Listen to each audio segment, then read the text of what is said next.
We're celebrating today the launch of the Port Moody Heritage Society's new book, Port Moody Tracks in Time, Port Moody's first 100 years.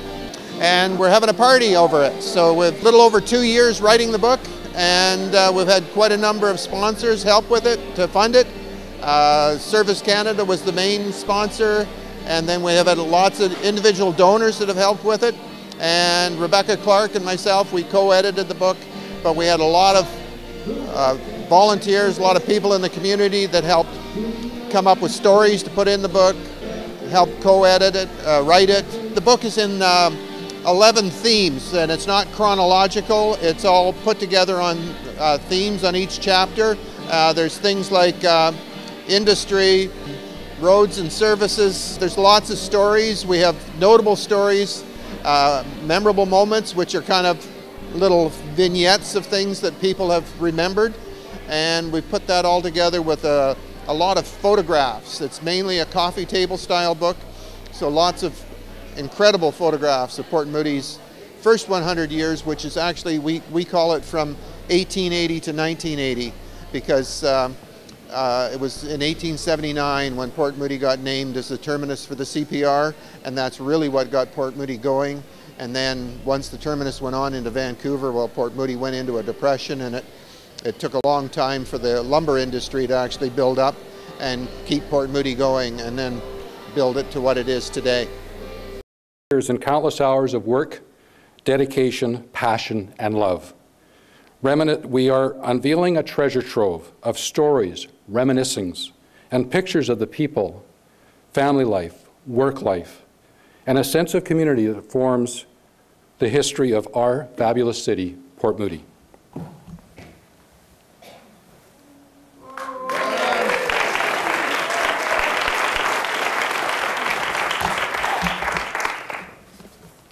I would like to wish Robert and the Port Moody Heritage Society a big congratulations for this, and to Jim and Rebecca for putting this amazing piece together. Having worked with volunteers, the stories that are contained in this book, I know I'm looking forward to reading.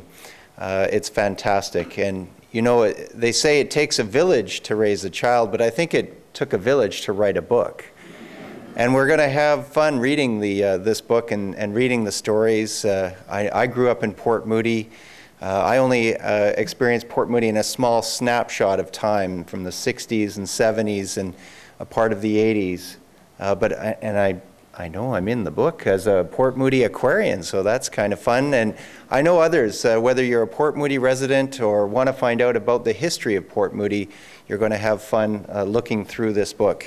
I'm going to be getting the book, and I will be sitting at home on a quiet evening or afternoon, if I have time in the afternoon, and I will open the window, and that way I can see the sawmill across the water.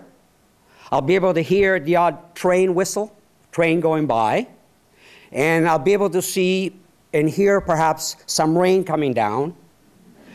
And I will have a glass of Peller Estate Merlot in my hand, and I will immerse myself in this wonderful book, and hoping that I can go back in time and relive, in fact, the history of Port Moody. I want to thank everybody involved in this, in celebrating the past and making sure that the future is enriched. Thank you. On behalf of the city and council and everybody at the city, you know, this isn't a city-led project. This is a project that was led by the museum and the society, and the fabulous job, and you know, Jim went through the details of it there, but the fabulous job that the society has done on this, and that they do on everything that they do for the city, and working with the volunteers. And it's impossible as a city for us to get involved in events that, you know, have a lot of volunteers for a number of reasons, but, you know, mainly because we're run as a city. And if we did, then this book would be coming out in 2090, I think, probably not now, but the dedication of the people at the society and the events that they do. And while this isn't a centennial event, or book specifically, it is tied in with our centennial, which we're super proud of, and looking forward to the other involvement. And we do have I have a short list of things that the Heritage Society is supporting on the centennial events. Coming up very quickly, February 24th is the Heritage House Tours, and then the Living Heritage Evening at the library on March the 2nd. The July 1st Canada Day long weekend with the yesterday and today exhibits at the museum. The CP train on August the 18th, celebrating the centennial again, and then the September 29th to October 5th is the Ioko Days and the Ghost Town Days. And I'm offering that partly as a promo for what they're doing, but partly just so that everybody remembers how hard this group works, how hard they work to get this book out. And people like, if you will read it in the book, and Al and Ellie Sholin, the little bit of background you got there, you know now why they were the first couple recognized and why they've been given the freedom of the city from the city. Fabulous people in our community. My kayak instructor, Elizabeth, another fabulous person in the community that stepped up. And again, it shows how people are brought together. And it's great to see there's so many of you here. My family has had a long history in Port Moody Heritage, and I hope that everybody appreciates all that went into this and all the work that went into it. And there's nothing, the picture I love the best is the picture of that outdoor swimming pool at Rocky Point where my mom used to be a lifeguard, and most people don't even know it was ever there. And I just think, again, that's what's important about passing this on. So thank you, Robert and Jim, and all the volunteers and all the staff. It looks fabulous, and I can't wait to get my hands on it. Thanks. It's so beautiful to see so many familiar faces in the crowd and so many people having come together to make such a wonderful thing happen. And I am so proud to have been a part of that process. Given the scope of what we took on, as Jim's comments, are you nuts? It means so much to have so many people come behind us to create such a wonderful thing. This work, as Jim mentioned, was the culmination of many decades of work on the behalf of the Port Moody Heritage Society.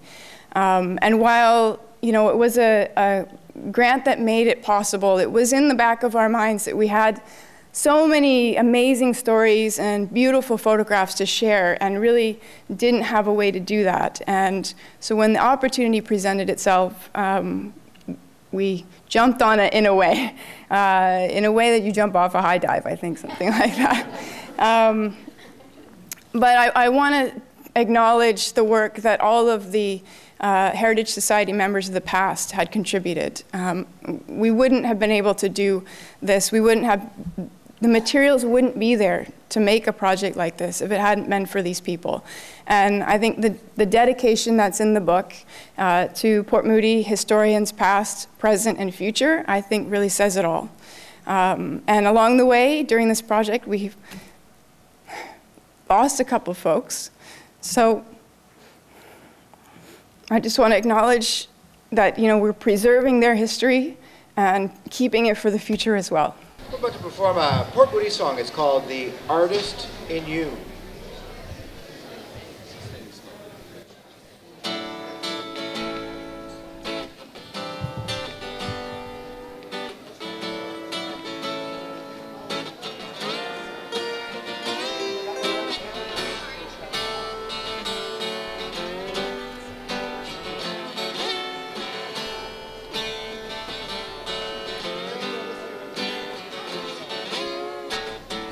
Walk in the park, skies often blue, trees fill the air, and the artist in you, home where the black bears roam, we will never be alone. Home where the black bears roam, we will never be alone.